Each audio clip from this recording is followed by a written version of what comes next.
Paris, 26 septembre 2025. Dans le monde feutré des plateaux télévisés et des salles de concert, où les spotlights révèlent bien souvent plus qu'ils n'éclairent, Laurence Ferrari, icône du journalisme français, a franchi un cap irréversible. À 59 ans, la présentatrice de Punchline sur CNews et animatrice de Dimanche Plus sur Canal+, a officialisé son divorce d'avec le violoniste Renaud Capuçon, 49 ans, après 16 années de mariage. La raison ?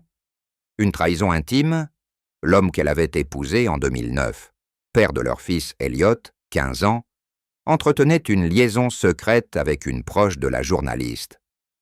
Ce scandale, murmuré depuis l'été dans les cercles parisiens, éclate au grand jour, révélant les fissures d'un couple autrefois perçu comme un havre de stabilité au milieu du tumulte médiatique.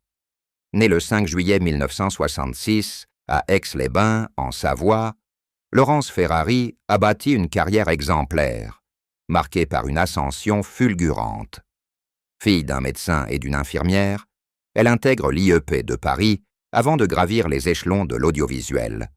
Chroniqueuse à Europe 1 dès 1988, présentatrice du JT de 20h sur TF1 en 2008, puis figure incontournable de CNews depuis 2016. Son style incisif, mêlant rigueur et charisme, lui a valu une audience fidèle, mais aussi des controverses, comme son interview voilée avec Mahmoud Ahmadinejad en 2010. Mère de 2 enfants, issue de son premier mariage avec le journaliste Thomas Hugues, Laetitia, 30 ans, consultante en communication, et Baptiste, 28 ans, ingénieur. Ferrari avait su rebondir après leur séparation en 2007, un divorce amiable qui avait surpris par sa discrétion. C'est dans ce contexte de résilience que Renaud Capuçon entre en scène. Rencontrés en 2008 lors d'un dîner mondain, les 2 artistes se lient rapidement. Lui, virtuose du violon, soliste adulé des orchestres philharmoniques mondiaux, incarne pour elle un contrepoint poétique à l'actualité brûlante qu'elle décortique quotidiennement.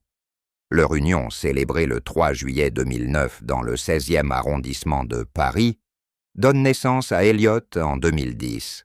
Renaud m'a apporté une sérénité que je n'avais pas connue, confiait-elle en 2015 à Gala, évoquant des dîners aux chandelles où les partitions se mêlaient aux dépêches d'agence. Des proches décrivent un foyer harmonieux.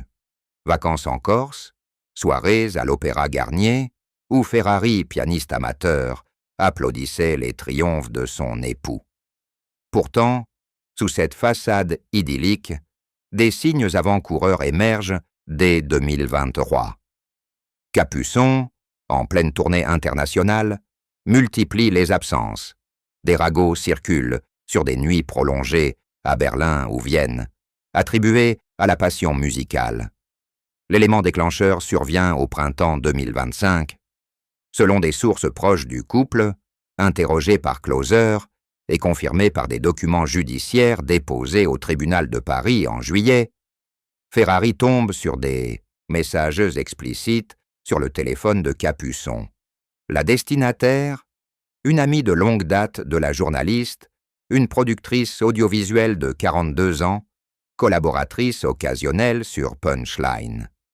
C'était comme un coup de poignard dans le dos, témoigne une confidente anonyme, sous couvert de Paris Match. Laurence a vu des échanges tendres, des rendez-vous clandestins à l'hôtel Plaza Athénée. Pire, cette femme était invitée à leurs dîners familiaux. La trahison n'est pas seulement conjugale, elle est sociale, touchant au cercle intime que Ferrari chérissait comme un rempart contre la pression professionnelle. La réaction de la principale intéressée est fulgurante.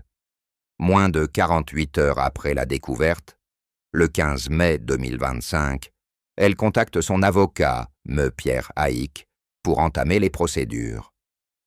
Le divorce prononcé par consentement mutuel le 18 août, date symbolique coïncidant avec les rumeurs TikTok qui enflamment les réseaux, évite les éclats publics.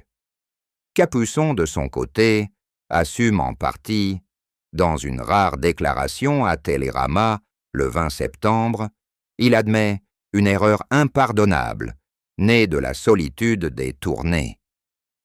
Pas d'aveu formel d'adultère, mais une allusion voilée. Le violon n'est pas ma seule maîtresse, mais Laurence en était la plus précieuse. Ferrari, muette sur l'affaire, se concentre sur son rôle maternel. Laetitia et Baptiste, restés en excellents termes avec leur mère, ont offert un soutien indéfectible, tandis qu'Elliot, adolescent sensible, suit une thérapie pour naviguer ce chaos. Au-delà du drame personnel, cette affaire interroge le poids des infidélités dans les unions du show business. Les sociologues notent une récurrence. 40% des divorces chez les célébrités impliquent des liaisons extra-conjugales, selon une étude de l'INED publiée en 2024. Pour une femme comme Laurence, exposée en permanence, la trahison d'un proche est doublement destructrice, analyse la psychanalyste Julia Kristeva dans Le Monde. Elle brise non seulement la confiance intime, mais aussi l'image publique de résilience. Professionnellement, Ferrari semble indemne. Ses audiences grimpent de 12% depuis l'été, les téléspectateurs captivés par une animatrice plus affûtée, comme si la douleur avait aiguisé son regard. CNews, prudent, n'a émis aucun commentaire, mais des insiders chuchotent d'une promotion imminente à Europe 1. Quant à Capuçon, son calendrier se recentre sur des récitals solitaires. Ironie du sort, un programme Beethoven à la Philharmonie de Paris le 10 octobre. La productrice impliquée, discrète jusqu'ici, a quitté son poste chez une filiale de Canal+ en juin, invoquant raisons personnelles.